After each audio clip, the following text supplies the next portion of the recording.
Assalamualaikum warahmatullahi wabarakatuh. Perkenalkan, nama saya Nur Kaila dari STAI Miftahul Huda Subang.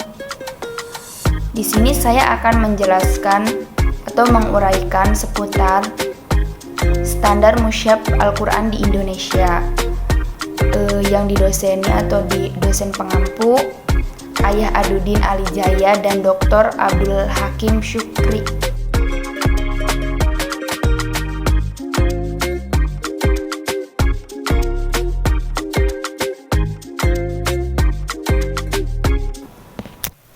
Langsung saja, musyaf Al-Quran standar Indonesia sejauh ini tampaknya belum banyak dikenal oleh masyarakat luas.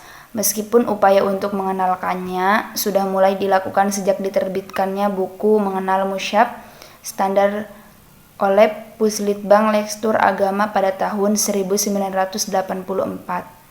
Sejarah musyaf Al-Quran standar Indonesia tidak bisa dilepaskan dari keberadaan Lajnah Pentasihan Musyaf Al-Quran yang pada kurun waktu tahun 1970-an berada di bawah Lembaga Lektur Agama Departemen Agama Republik Indonesia. Lembaga ini ditetapkan berdasarkan keputusan Menteri Agama nomor B3 atau 2 atau 7413 tanggal 1 Desember 1971 pada perkembangan. Selanjutnya Lajnah berada pada unit Puslitbang Lektur Agama, Badan Litbang Agama, yang dibentuk berdasarkan Kepres Republik Indonesia nomor 44 yang dijabarkan melalui keputusan Menteri Agama nomor 18 tahun 1975. Pada kurun waktu ini, Lajnah merupakan lembaga ad hoc dan dikepalai secara ex officio oleh Kepala Puslitbang Lekstur Agama. Lajnah kemudian berubah menjadi lembaga tersendiri, terpisah dari Puslitbang Lektur Keagamaan pada tahun 2007. Berdasarkan dokumen hasil musyawarah kerja ulama Al-Quran, selanjutnya disebut Muker Ulama, yang ada. Musyaf standar adalah musyaf Al-Quran yang dibakukan secara penulisan, harokat, tanda baca, dan tanda wakofnya, sesuai dengan hasil yang dicapai dalam musyawarah kerja Muker Ulama Ahli Al-Quran yang berlangsung 9 tahun dari tahun 1974 sampai dengan 1983 dan dijadikan pedoman bagi Al-Quran yang diterbitkan di Indonesia.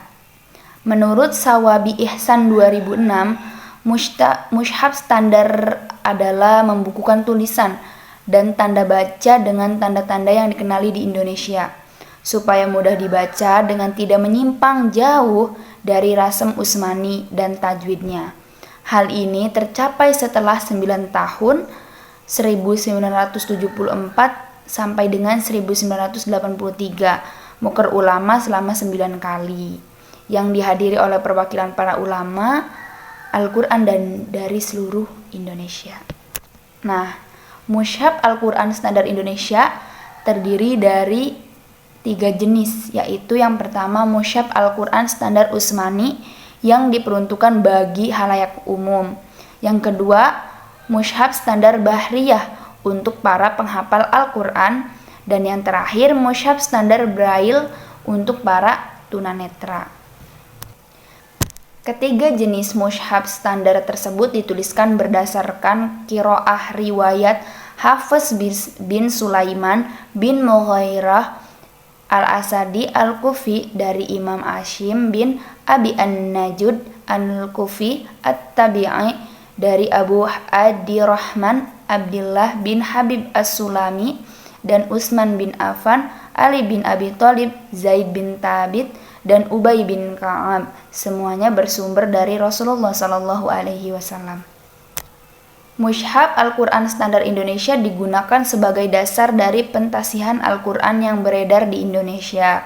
Didasarkan pada keputusan Menteri Agama KMA nomor 25 tahun 1984 tentang penetapan mushaf Al-Quran standar yang dikuatkan dengan instruksi agama Nomor 7 tahun 1984 tentang penggunaan mushaf Al-Quran standar sebagai pedoman dalam pementasi Al-Quran di Indonesia.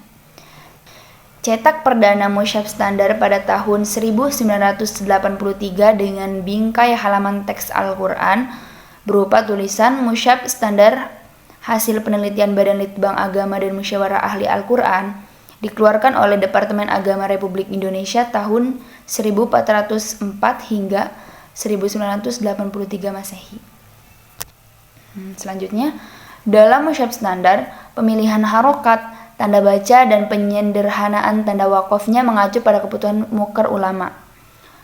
Dan berdasarkan komparasi harokat, tanda baca, dan tanda wakof model cetakan dari beberapa mushaf Al-Quran, cetakan dalam dan luar negeri, yaitu Mesir, Pakistan, Bahriyah, Turki, yang sudah biasa digunakan oleh kaum muslimin di Indonesia.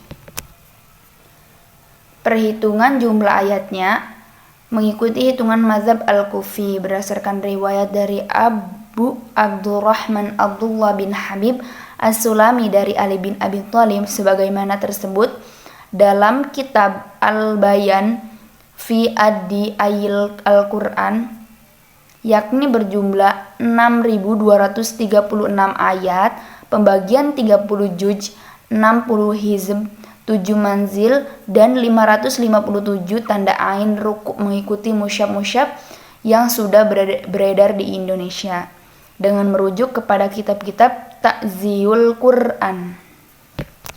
Baik, mungkin itu saja yang dapat saya sampaikan dan jelaskan. Kurang lebihnya mohon maaf. Billahi taufiq wal hidayah. Wassalamualaikum warahmatullahi wabarakatuh.